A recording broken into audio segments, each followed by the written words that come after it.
우리 임마누엘 찬양대는 전 세계에서 가장 뛰어난 찬양대입니다. 늘 그 찬양을 들을 때마다 가슴이 그냥 두근두근 벌렁벌렁 얼마나 감사하고 기쁜지 몰라요. 막 제 가슴이 쫙 펼쳐지면서 하나님께 영광 돌리는 그 자리에 선 감격, 그 기쁨 얼마나 귀한지요. 우리를 대표해서 수고한 우리 임마누엘 찬양대회 한번 박수 한번 해주시죠. 은혜 많이 받았습니다. 감사합니다. 여러분들께 죄송한 양해의 말씀을 구합니다. 주보에는 예레미야 예가에 있는 말씀이 나갔는데 너무 어렵더라고요. 너무 어려워가지고 그 말씀을 붙들고 끙끙 앓다가 길을 잃어버렸어요. 다음에 길을 찾으면 그 말씀을 여러분과 함께 나누려고 합니다. 이번 주의 성서 전과에 따르면 예레미야 예가에 있는 말씀과 디모데후서에 있는 말씀과 누가복음에 있는 말씀인데, 우리가 잘 알고 있는 이 누가복음에 있는 말씀을 가지고 다시 한번 우리의 신앙을 되새겨 보는 그런 시간을 가지려고 합니다. 우리 신앙인들에게 정말 중요한 것은 뭐니 해도, 이때 뭐니라고 대답하면 안 돼요. 그건 다른 거예요. 뭐니 해도 믿음. 여러분, 믿음이 왜 중요하죠? 믿음은 우리 구원의 유일한 방편, 하나님이 우리에게 주신 은혜의 선물이에요. 믿음이 없이는 하나님께 나아갈 수 없습니다. 구원받을 수 없습니다. 그래서 하나님은 말씀하셨어요. 믿음이 없이는 하나님을 기쁘게 할 수 없다. 그래서 하나님께 나아가는 자는 하나님이 계신 것과 그가 자기를 찾는 자들에게 상 주시는 이심을 믿어야 할 것이다 말씀하셨어요. 여러분, 믿음이 얼마나 중요한지 몰라요. 우리 16세기의 종교 개혁자들은 이 믿음의 중요함을 발견했어요. 인간이 아무리 노력을 해도 구원을 받을 수 없구나. 인간의 행위로는 아닙니다. 아무것도 이룰 수 없습니다. 대신 믿음만이 우리를 구원해 줄 수 있는 길이라는 사실을 발견하게 되었어요. 그 이후에 우리는 늘 믿음, 우리 말의 모든 것이 믿음으로 이렇게 가득 차 있게 된 거예요. 여러분, 이 믿음이 얼마나 중요한지 모릅니다. 제자들이 예수님에게 무엇을 구했는 줄 아십니까? 오늘 본문에 보니까 우리에게 믿음을 더하소서. 따라해 보세요. 우리에게 믿음을 더하소서. 제자들이 주님께 이런 기도를 했어요. 참 훌륭한 기도예요. 우리 성도님들도 시시때때로 주님께 주여 제게 믿음을 더하여 주옵소서 기도할 수 있기를 바랍니다. 정말 중요한 기도입니다. 제자들이 이런 기도를 주님께 요청을 했다는 것은 참 기특한 일이잖아요. 대개 우리들이 무엇인가 어떤 것을 청할 때는 자신의 안타까운 사연, 자신의 어려운 문제, 이런 것들이 해결되기 위해 이러이러한 어려운 문제가 있는데 이걸 좀 해결해 주시지요, 이걸 청하지 않습니까? 그런데 제자들이 예수님께 무엇을 청했다고요? 믿음을 청했어요. 기특하잖아요. 안 기특해요? 기특하잖아요. 그러면 예수님이 이 제자들이 맨날 치고받고 자기들끼리 싸우더니 철들었네. 참 훌륭하다. 그래, 내가 믿음을 많이 줄게. 이렇게 이야기할 것 같은데, 오늘 말씀에 보니까 이렇게 기특한 청을 한 제자들에게 예수님이 약간은 동문서답하듯이 대답을 한단 말이죠. 도대체 이게 무슨 이유일까요? 제자들은 참으로 기특하게 우리에게 믿음을 더하여 주옵소서 이렇게 청했는데, 예수님은 너희에게 만일 겨자씨 한 알만한 믿음이 있으면 하고 대답을 해준단 말이죠. 도대체 무슨 의미가 있을까요? 그냥 예수님이 달라는 믿음 듬뿍 주시면 좋을 것 같은데, 그렇게 듬뿍 주시지 않고 너희에게 겨자씨만한 믿음이 있으면 말씀을 하는 거예요. 무슨 의도가 있을까요? 무슨 의도가 여기 있을까요? 그걸 잘 아셔야 돼요. 제자들이 그렇게 물었을 때 예수님이 그래? 너희가 믿음을 지금 요구하지? 그런데 정말 너희들이 원하는 믿음이 무엇인지 아니? 내가 너희에게 주고 싶은 믿음이 무엇인지 아니? 정말 신앙인들이 목숨처럼 지켜야 할 그 믿음이 무엇인지 아니? 지금 이걸 예수님이 제자들에게 가르쳐 주시기 위해서 이렇게 말씀을 조금 바꿨다는 거예요. 여러분, 우리 믿음이 얼마나 중요합니까? 그 중요한 믿음, 영생에 이르는 길은 그 믿음 우리에게 더하여 주옵소서 기도하는 건 너무나 당연한데, 정말 그 믿음이 무엇인지, 그 믿음의 정체를 여러분 알고 계십니까? 이게 중요해요. 이게 우리의 일어서든 쓰러지든 그걸 결정해주는 너무나 중요한 요소입니다. 우리는 예수님의 의도를 잘 봐야 돼요. 그러면 우리가 무슨 믿음을 구해야 합니까? 예수님은 어떤 믿음을 우리에게 주기를 원하십니까? 저는 이 말씀을 보면서 살아있는 믿음을 주님 원하시는구나, 생동감 넘치는 믿음을 우리 주님이 원하시는구나 하는 생각을 해보았어요. 자, 먼저 너희에게 겨자씨 한 알만한 믿음이 있었더라면 하는데 좀 착안을 해봅시다. 깊이 생각을 해봅시다. 여기 보면 겨자씨 한 알이란 그 표현은 좀 눈여겨볼 필요가 있는 거예요. 예수님 당시의 유대인들은 작다, 가장 작다, 그런 말을 할 때 의례히 등장하는 말이 겨자씨란 말이에요. 그러니까 겨자씨라는 것은 가장 작은 것을 지칭할 때 쓰는 말이란 말이죠. 대명사인 거죠. 그러니까 너희들이 겨자씨만한 믿음, 그러니까 작고 작아서 거의 눈에 띄지 않는 그 조그만한 믿음만 있을지라도, 이게 원래의 뜻이죠. 그 이야기는 무엇일까요? 너희들의 믿음이 너무 부족하구나, 너희들의 믿음이 너무 작구나, 그 예수님의 어떤 안타까운 마음이 거기 있을 수 있는 거예요. 이게 1차적인 해석이 될 수 있겠죠. 저는 이거를 조금 더 깊이 있게 생각해 보았고 다른 것과 한번 연결시켜 보았어요.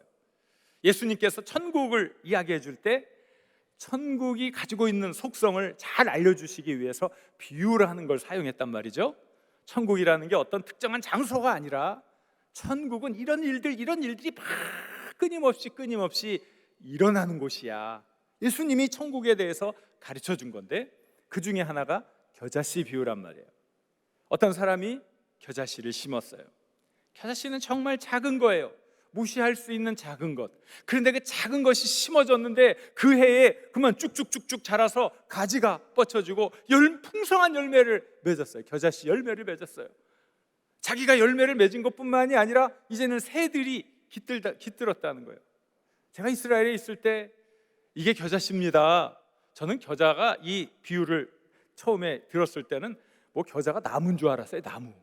나무 아니에요. 1년생 식물인데 그만 키가 훌쩍 커서 큰 것은 한 2m, 제가 많이 본 것은 제 키보다 좀 낮은 요 정도 되는데 조그만한 참새들이 그 사이사이를 막 다니는 그런 모습들을 볼 수 있었던 거예요. 예수님이 천국을 설명하실 때 왜 겨자씨를 얘기했을까요? 작지만, 아름답고 소중한 그 꿈이 작지만 그 꿈이 심겨졌을 때 그것이 자라서 열매를 맺어 그 꿈을 성취하는 거죠. 우리들이 가지고 있는 소중하고 아름다운 꿈, 하나님이 밀어주시고 후원해 주시는 그 복된 꿈이 작지만 우리의 삶 속에서 자꾸 발화되어 성장해서 열매를 맺는 그 풍성한, 매일매일 역동적인 아름다운 삶이 베풀어지는 거죠. 그리고 나만 복받는 게 아니에요. 내가 열매를 맺는 것으로 끝나는 게 아니에요. 내 가지에 새들이 깃드는 거예요. 이게 천국이구나. 예수님이 이걸 우리에게 가르쳐 준 것이죠. 이걸 좀 한번 잘 연결은 안 되지만 연결을 해보자는 얘기죠. 주님이 원하시는 건 이런 천국의 삶, 믿음은 곧 천국 가는 그 방편인데 우리에게 이런 삶을 살기를 원하시는구나. 생동감 있게 믿습니다 하는 것이 입의 고백으로 끝나는 것이 아니라 믿습니다 하는 그 믿음이 나로 하여금 가게 하고 열매 맺게 하고 사람들에게 감동을 주고 하나님께 영광을 돌리는 놀라운 사건이 되게 하는 것, 이것이 주님께서 우리에게 원하시는 일이라고 저는 믿습니다. 사랑하는 여러분, 이런 믿음을 구할 수 있기를 바랍니다. 주님, 제게 믿음 주세요. 이 믿음은 저를 움직이게 하시고 거룩한 일에 동참하게 하시고 더 귀한 일에 헌신하게 하시고 하나님의 영광을 드러내는 열매를 맺게 하여 주옵소서. 우리가 이런 일을 하려면요, 하나님의 말씀으로 충만해야 돼요. 하나님의 말씀을 사모할 수 있기를 바랍니다. 이 하나님의 말씀은요, 어떻게 우리 안에 열매를 맺습니까? 이 믿음을 갖게 하는데, 믿음은 들음에서 난다고 했어요. 무엇을 들어요? 그리스도의 말씀. 그리스도의 말씀을 사모하면 믿음이 생겨요. 능력이 생겨요. 힘이 생겨요. 우리들의 믿음이 날로 번창하고 생동감 있고 열매 맺고 새 역사를 이루어가는 능력 있는 힘이 되어야 할 것입니다. 믿음을 사모하시고 이게 믿음이구나. 그리고 여러분 삶 속에서 역동적인 신앙의 삶 사시기를 우리 주님의 이름으로 간절히 축원합니다. 그 다음에 예수님이 이제 너희들이 이 겨자씨만한 믿음이 있다면 이 뽕나무더러 뿌리가 뽑혀 나무에 바다에 심기어라 하였을 것이요 그것이 너희에게 순종하였으리라. 너희가 그렇게 작은 믿음, 겨자씨만한 믿음만 있으면 너희들이 이 뽕나무야 뽑혀라, 바다에 심겨져라 하면 이 뽕나무가 탁 뽑혀가지고 바다에 심어진단 말이죠. 이게 믿음의 힘이라는 거죠. 제가 이 말씀을 옛날에 읽을 때는요, 제가 신앙이 없었어요. 제가 이걸 어떻게 해석했어요? 이거는 비유적인 표현이지. 믿음은 그만큼 큰 힘을 가지고 있고 능력을 가지고 있는 그것을 예수님이 비유적으로 표현한 거야. 어떻게 뽕나무가 내가 말한다고 뽑혀가지고 바다에 심어질 수 있겠어? 제가 목사인데요, 이렇게 불신앙의 생각을 가지고 그렇게 살았어요. 내 머리로 내가 이해하고 내가 경험한 것만 가지고 이것을 풀이하고 이것을 적용했던 거예요. 그런데 어느 순간 뒤통수를 꽉 맞는 충격을 제가 보게 된 거예요. 충격을. 어떤 충격인 줄 아십니까? 여기 있는 말씀 그대로 바다에다가 큰 나무를 심어가지고 사람을 살게 하는 놀라운 사건이 이루어지게 된 거예요. 제가 충격을 받았어요. 혹시 준비된 그림이 있으면 보여주실래요? 준비가 안 됐나요? 여러분, 이게 뭔지 아십니까? 바다예요, 바다. 바다에다 간척 사업을 했는데요, 대추 야자나무처럼 이렇게 많이 이렇게 간척을 해가지고 저기에 수많은 집들이 들어가서 다 바다를 끼고 있는 고급 주택이 되었어요. 혹시 그 주택을 확대한 사진이 있습니까? 저렇게. 제가 충격을 받았어요. 충격을. 아니, 여기 있는 말씀 그대로네. 뽕나무더러 뿌리가 뽑혀 바다에 심겨라 했더니, 아니 이 말대로 그만 큰 나무를 바다에 심어놓고 거기에 엄청나게 많은 집들을 지어놓은 거예요. 처음에 그 집 질 때는 거기에 별로 안 될 줄 알고요, 집 한 채가요 15만 달러밖에 안 됐대요. 15만 달러. 근데 지금은요 250만 달러가 더 된대요. 그런 집을 샀어야지, 여러분. 그죠? 이야, 제가 충격을 받았어요. 충격을. 이 사람이 누굽니까? 여기가 어디예요, 여러분? 어디예요? 두바이잖아요. 두바이. 아랍에미리트 7개의 토호국 가운데 하나인 두바이. 전 국토의 70%가 쓸모없는 땅인 사막. 거기에 자원은 없고 역사도 없고 문화재도 없고 아무것도 없어요. 아무것도. 자랑할 만한 게 아무것도 없어. 단지 기름만 나와, 기름만. 그때 셰이크 모하메드라는 지도자가 언젠가 이 기름이 고갈되면 우리는 뭐 먹고 살까?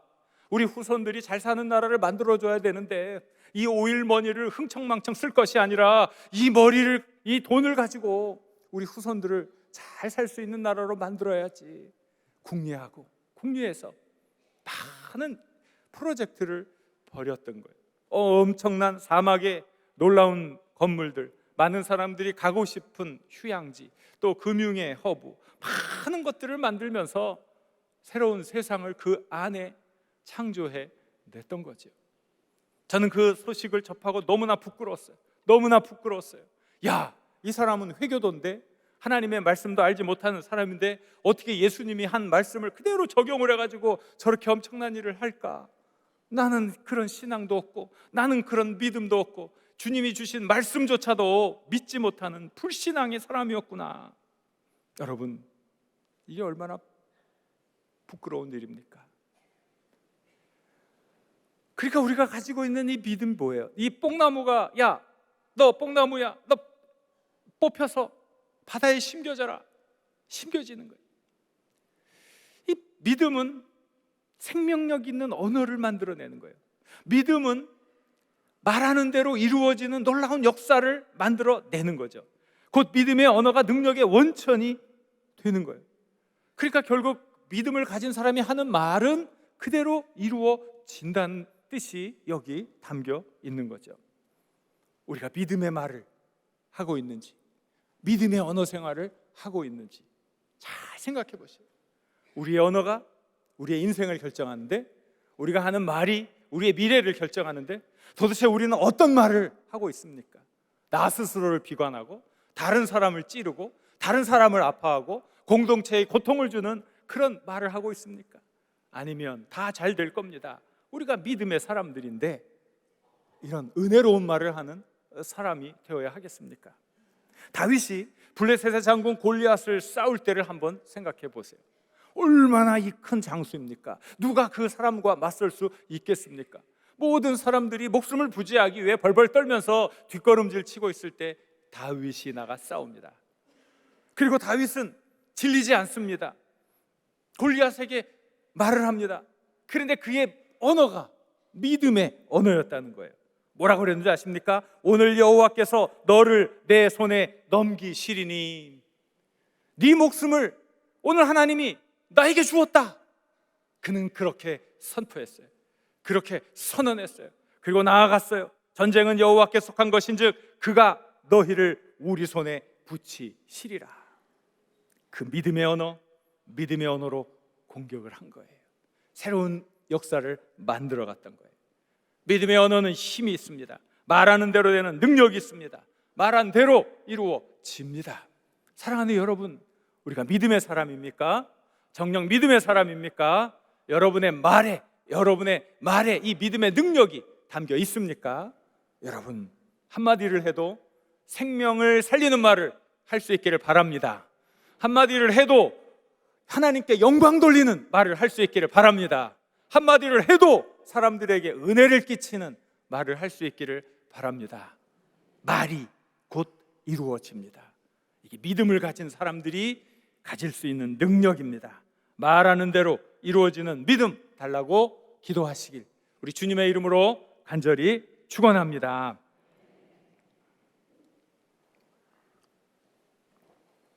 이게 아마 주님이 가르쳐주고 싶은 믿음의 정의였을 거예요. 그런데 주님은 거기서 한 걸음 더 나가 더 중요한 것을 가르쳐주고 있습니다. 여기서 끝난 게 아니죠. 우리가 가지고 있는 이 믿음, 놀라운 열매를 맺는 이 믿음, 말하는 대로 이루어지는 이 믿음, 도대체 그 믿음을 가지고 너희는 무엇을 할 것이냐, 이게 더 중요한 거예요. 내가 너에게 이렇게 놀라운 능력을 가지고 있는 믿음을 주었는데 너희는 이 믿음을 가지고 무엇을 하겠느냐, 이게 중요한 거예요. 이게 핵심이에요. 사실은 우리는 나의 소원, 다급한 나의 문제, 이거 해결하기 위해서 자꾸 이야기합니다. 하지만 하나님이 우리에게 주시는 믿음, 우리에게 더해 주시는 그 믿음은 나의 소원을 이루기 위한 능력이 아니라 주님을 위해 일할 수 있는 능력이라는 사실을 본문은 명확하게 가르쳐주고 있습니다. 예수님이 동일한 문맥 안에서 우리에게 믿음을 더하여 주옵소서 하는 제자들의 그 간청 앞에 주신 이 말씀의 동일한 문맥 앞에서 한 종의 이야기를 끄집어 대십니다. 그렇다면 이것은 그 문맥 안에서 이루어진 일, 같은 주제를 더 설명해 주는 말씀이 되겠지요. 하루 종일 나가 열심히 수고한 종, 밭을 갈았든지 양을 치든지 그의 모든 에너지를 다 쏟고 왔기에 기진맥진한 그 종, 너무 배가 고프고 허기져서 헉헉거리는데 그가 자기 일을 마치고 돌아왔다고 해서 숟가락을 들을 수 있습니까? 그때부터는 또 주인의 밥상을 차려주는 그런 일을 해요. 그리고 주인이 밥을 다 먹고 밥상을 물린 이후에야 그는 밥을 먹을 수 있는 거예요. 그러면서 종이 무슨 얘기를 합니까? 저는 쓸모없는 종입니다. 주님이 하신 말씀. 자, 우리 9절과 10절에 있는 말씀 같이 한번 읽어볼까요? 명한 대로 하였다고 종에게 감사하겠느냐? 이와 같이 너희도 명령받은 것을 다 행한 후에 이르기를 우리는 무익한 종이라 우리가 하여야 할 일은 한 것뿐이라 할지라. 우리는 무익한 종이라 그냥 해야 할 일들을 다 했을 뿐입니다. 이렇게 이야기한 거예요.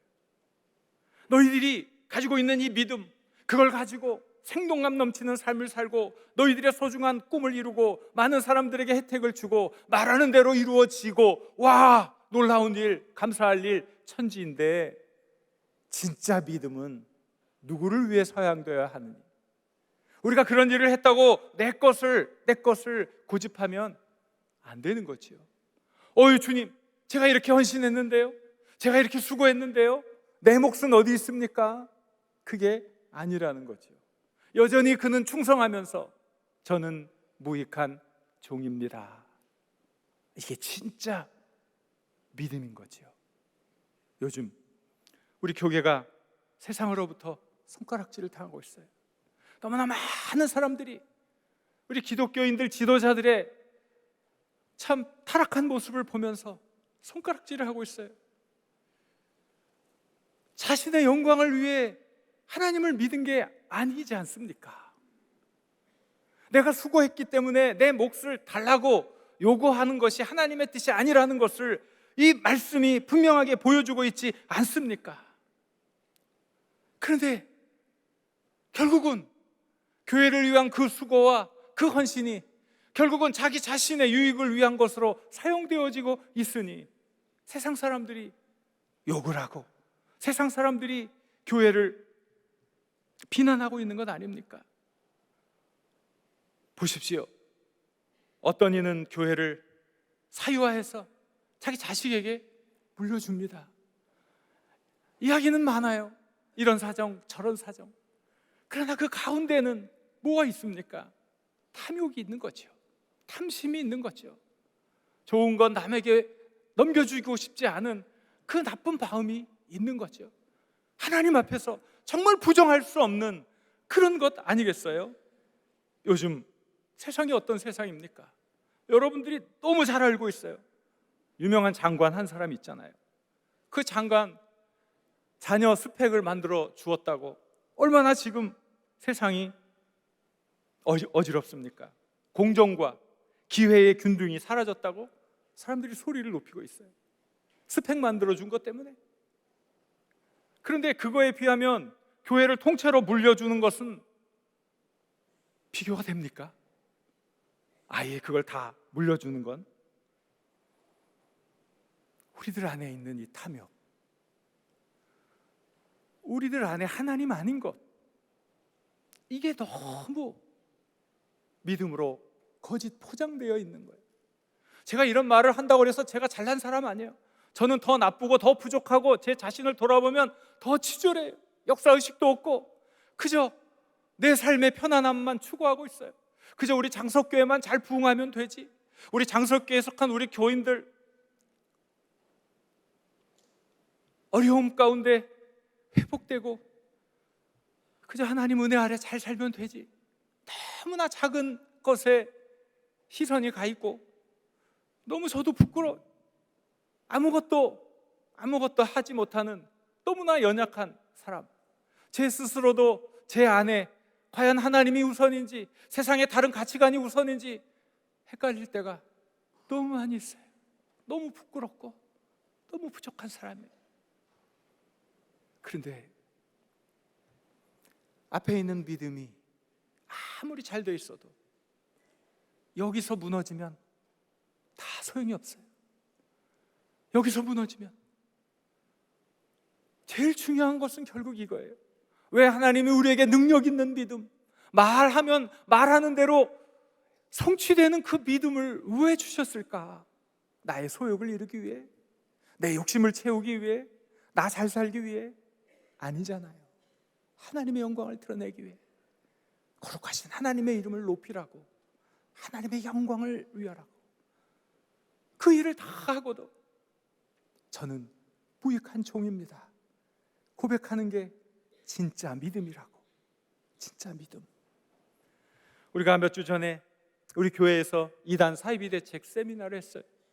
강사로 오신 분이 이야기합니다. 요즘 이단 사이비가 엄청나게 발흥하고 있습니다.